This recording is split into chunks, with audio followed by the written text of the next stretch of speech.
toutes les religions sont obligées de passer au système D.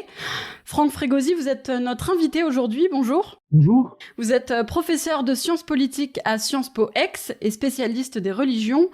On entame une séquence importante dans les trois grandes religions monothéistes avec Pessah, comme on vient de l'entendre, Pâques ce week-end et le Ramadan un peu plus tard dans le mois. Quelles solutions alternatives vont être mises en place pour célébrer ces fêtes ? Nous entrons dans une période, enfin, elle a commencé depuis dimanche dernier pour les chrétiens avec le dimanche des Rameaux qui ouvre sur les cérémonies de la semaine dite sainte. Pour le judaïsme, depuis hier soir, effectivement, les cérémonies de Pessah, pendant une semaine, puis on va enchaîner sur un Shabbat. Et pour les musulmans, à la fin du mois d'avril, le début du jeûne.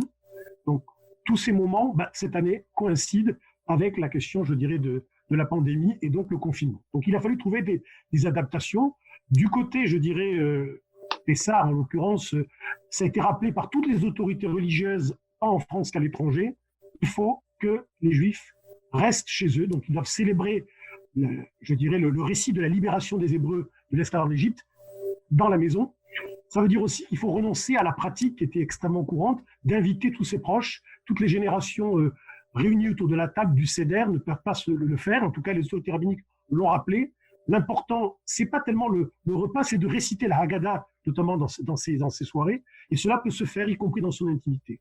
J'ai même noté que certaines autorités rabbiniques, conscientes des angoisses de certaines personnes âgées, isolées, en disant « oui, mais je suis seul », mais vous n'êtes pas seul, Dieu est avec vous, mais il faut que donc quand on dit « nécessité fait loi », il faut respecter les lois de l'État et en même temps s'adapter. Du côté chrétien et catholique en général, je veux dire, très clair, tous les jours, dans tous les évêchés de France, il y a des retransmissions d'office. Et pour la Semaine Sainte, il est prévu notamment que les gens peuvent se connecter et à heure régulière, ils auront les cérémonies en direct. Ça a commencé avec le jour des Rameaux. Alors, il y a eu des innovations.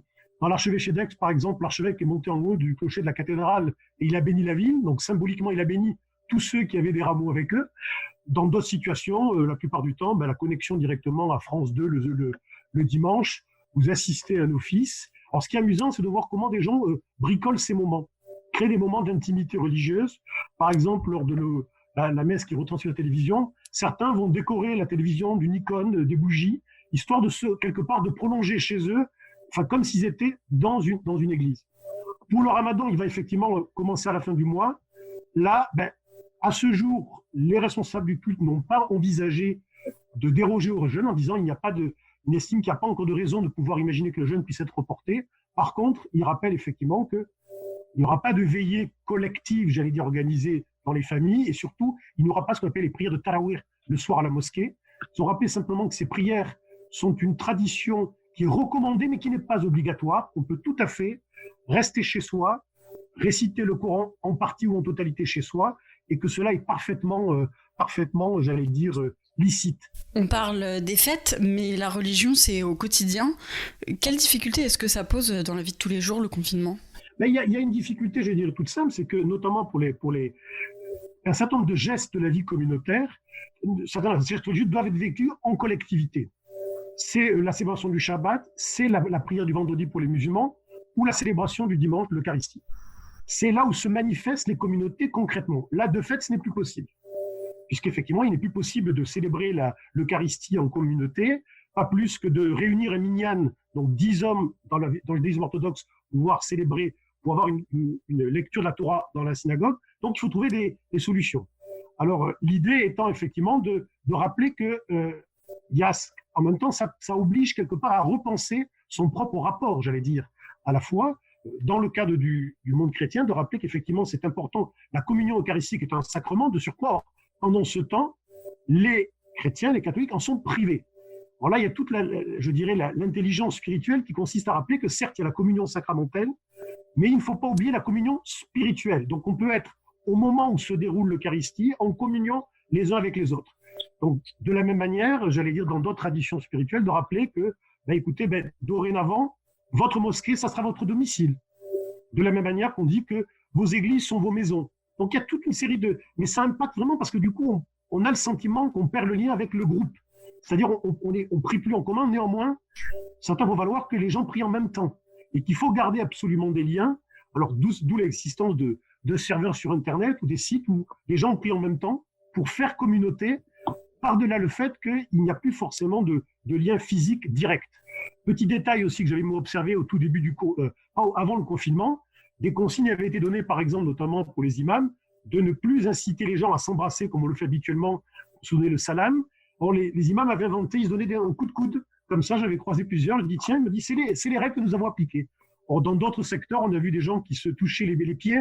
Vous voyez comme quoi, y compris dans ce domaine religieux, on arrive toujours à trouver des solutions, mais qui sont bien sûr provisoires, transitoires. L'idée étant que tout le monde pense aussi à l'après-confinement. Et pour l'heure, toutes les autorités religieuses ont rappelé que l'important était que le confinement n'empêchait pas néanmoins de vivre sa foi. Il faut l'adapter aux conditions particulières.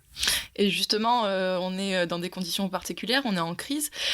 Quel rôle est-ce que ça peut jouer le religieux dans ces moments ? Est-ce que, par exemple, on peut s'attendre à un regain du religieux ? Alors c'est très difficile de parler de regain du religieux. Bon, il ne faut pas d'éléments statistiques. Ce qu'il y a, parce qu'on peut observer, par contre, ça peut être sans doute, là encore une fois, je suis prudent, le fait que ça invite les uns et les autres, et c'est pas lié qu'aux religieux, peut-être à revenir à l'essentiel.